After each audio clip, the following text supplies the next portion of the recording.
하나님 말씀 보시겠습니다. 오늘은 에베소서 6장입니다.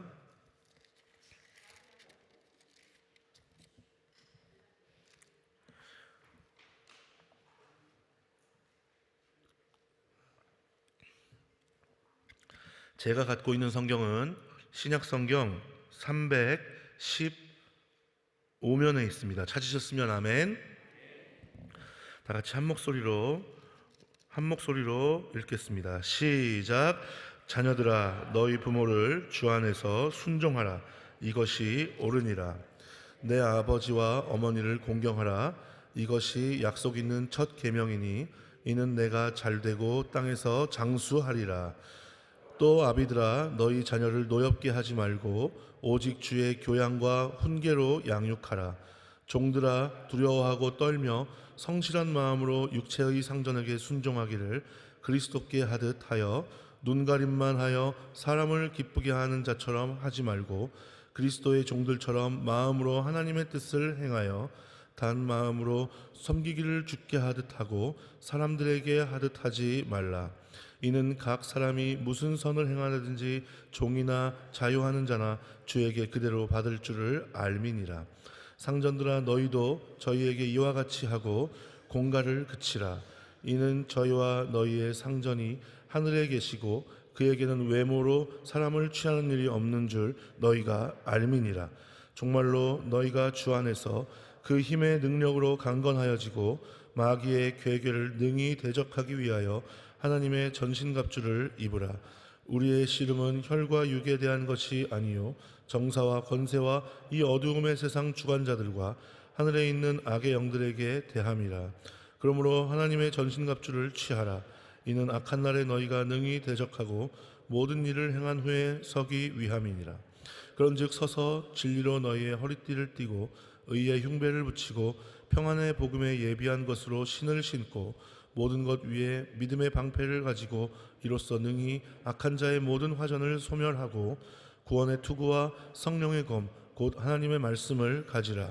모든 기도와 간구로 하되 무시로 성령 안에서 기도하고 이를 위하여 깨어 구하기를 항상 힘쓰며 여러 성도를 위하여 구하고 또 나를 위하여 구할 것은 내게 말씀을 주사 나로 입을 벌려 복음의 비밀을 담대히 알게 하옵소서 할 것이니 이 일을 위하여 내가 쇠사슬에 매인 사신이 된 것은 나로 이 일에 당연히 할 말을 담대히 하게 하려 하심이니라. 나의 사정 곧 내가 무엇을 하는지 너희에게도 알게 하려 하노니 사람을 받는 형제요 주 안에서 진실한 일꾼인 두기고가 모든 일을 너희에게 알게 하리라. 우리 사정을 알게 하고 또 너희 마음을 위로하게 하기 위하여 내가 특별히 저를 너희에게 보내었노라.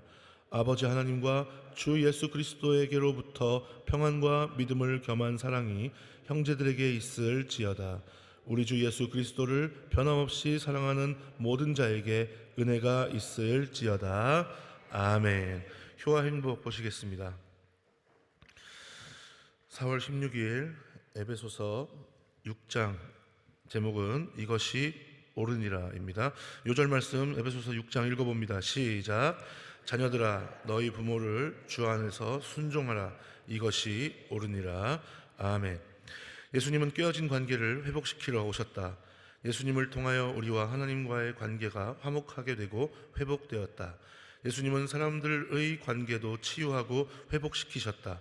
유대인이나 이방인이나 종이나 자유인이나 남자나 여자 할 것 없이 그리스도 안에서 하나가 되게 하셨다. 그래서 인종적, 신분적, 성적 차별이 만들어낸 상처를 치유하시고 회복시키신다. 그리스도를 경외함으로 피차 복종하는 새로운 관계로 부르신 것이다. 피차라는 말은 일방적인 관계가 아닌 쌍방적인 관계를 말한다. 즉 인격적인 관계를 뜻한다. 헬라어 원어로 복종이란 말은 군사적인 용어로 상관의 명령에 따라 움직이는 것임과 동시에 군대 밖에서 쓰일 때는 자발적인 태도로 짐을 나누어지는 것을 뜻한다. 예수 그리스도의 자발적인 복종으로 십자가의 은혜를 덧입은 성도로서 우리는 하나님에게 뿐만 아니라 사람 사이에도 서로 복종해야 한다. 예수님은 피차 복종하는 일이 남편과 아내, 부모와 자녀, 상사와 부하의 관계 속에서도 나타나기를 원하신다. 아내는 남편에게 죽게 하듯 순종해야 한다. 남편은 아내를 그리스도께서 교회를 사랑하신 것처럼 사랑해야 한다. 자녀는 부모에게 순종함으로 효도해야 한다.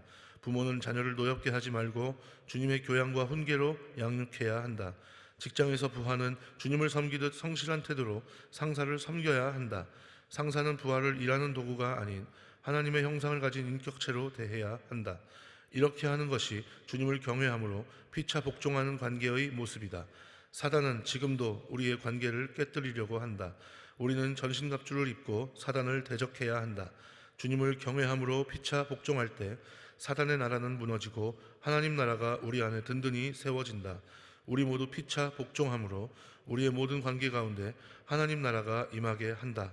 이렇게 하는 것이 하나님이 보시기에 선하고 옳은 일이다. 할렐루야.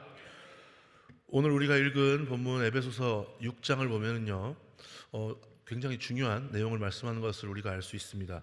여러분, 역설이라는 말 아시죠?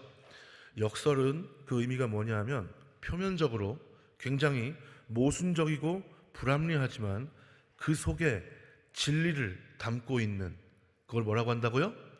역설이다라고 그렇게 이야기해요. 그 속에 중요한 진리가 함축되어 있는 그런 말이 바로 뭐다? 역설이다라고 하는 거예요. 그런데 이 예를 들면 소리 없는 아우성, 어떻게 아우성이 소리가 없을 수가 있어요, 그렇죠? 그런데 우리에게 참 그 안에 담긴 의미가 전달이 돼요, 안 돼요? 되죠. 님은 떠났지만 나는 님을 보내지 아니하였습니다. 이렇게 이야기하면 그 말하는 자의 심정이 여러분 더 깊이 이해가 돼요, 안 돼요? 되죠. 바로 이게 뭐라고요? 역설이다라고 하는 거예요. 우리가 믿는 우리 개신교, 기독교 신앙 역시 바로 역설과 같습니다. 만왕의 왕이신 하나님의 본체께서 인간의 모습을 입고 이 땅에 오셨다는 것 자체가 뭐예요? 역설과 같은 거예요. 말이 안 되는 얘기죠. 하지만 주님께서는 그렇게 하신 줄 믿습니다. 그리고 예수님께서 우리에게 보여주신 그 일들을 보세요. 예수님은 십자가의 길을 가시기 위해서 져야만 승리하는 싸움을 싸우셨어요. 예수님은 싸움에서 이겨서는 안 되는 거예요. 모든 능력을 갖고 있지만, 하나님의 본체이시지만, 모든 것이 가능하지만 져야만 어떻게든 승리할 수 있는 그런 싸움을 싸우시고 우리에게 구원의 문을 열어주신 줄 믿습니다. 그리고 십자가 역시 마찬가지죠. 어떻게 그 당시 가장 참혹한 형틀인 십자가가 우리 영혼의 구원의 상징이 될 수가 있겠어요? 그리고 어떻게 하나님의 능력이 아니고서는 부활이 가능할 수 있겠습니까? 바로 이것이 뭐라고요? 역설이다라고 하는 거죠. 예수님께서도 역설에 관련한 성경의 말씀을 하신 게 대표적으로 자기를 높이는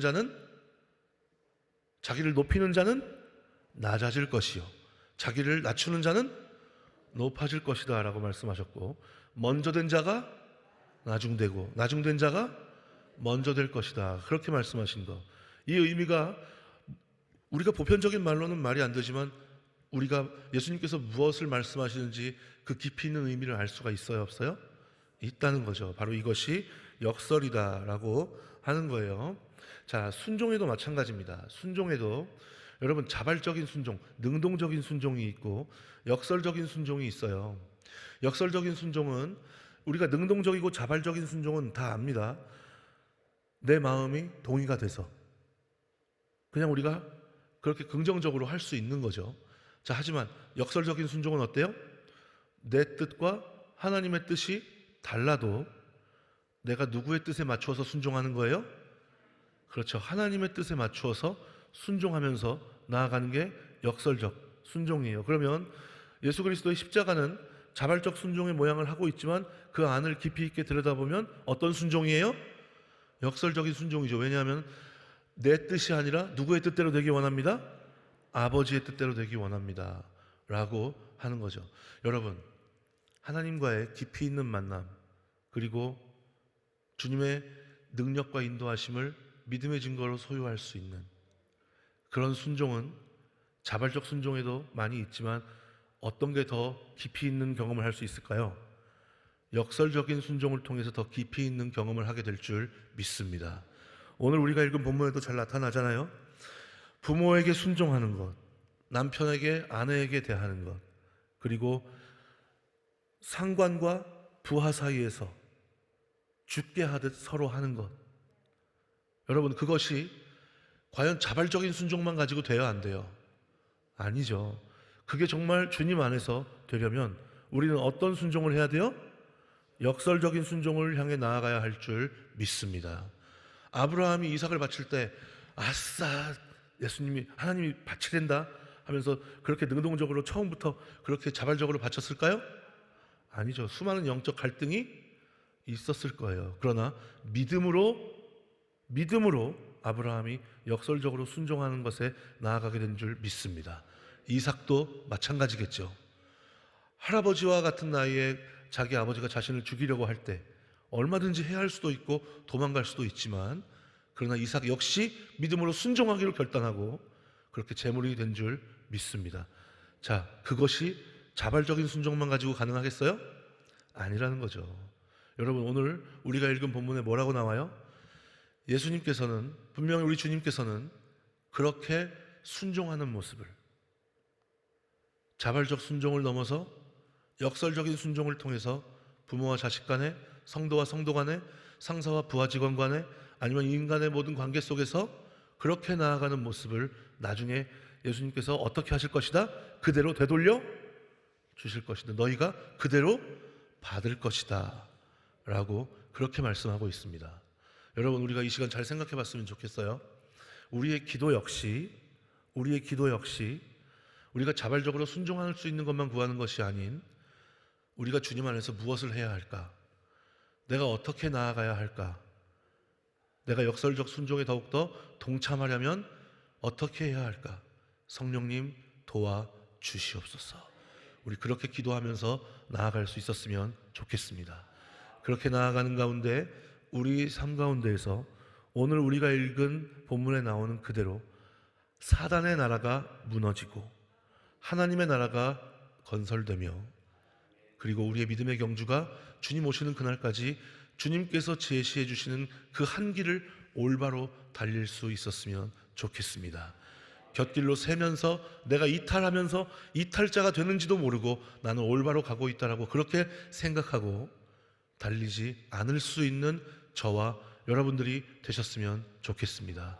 그리고 그렇게 역설적으로 순종하면서 나아가는 그 모습을 통해서 더욱더 주님과의 깊이 있는 만남이 이루어지고, 주님과의 깊이 있는 임재를 통해서 우리가 이 땅을 살아갈 수 있는 성령께서 주시는 그 능력과 인도하심을 공급받게 되기를, 그리고 그 공급이 멈추지 않게 되기를 주님의 이름으로 축원합니다.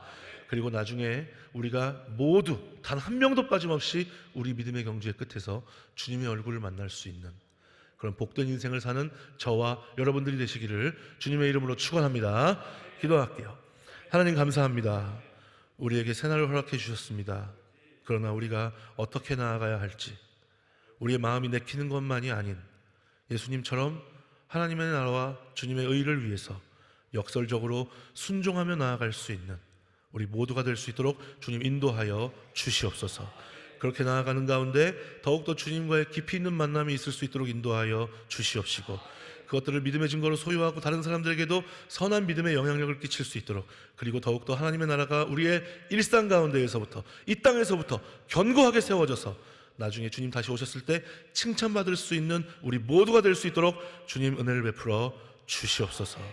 함께해 주실 줄 믿사오며 예수님의 이름으로 감사하며 기도드리옵나이다. 아멘.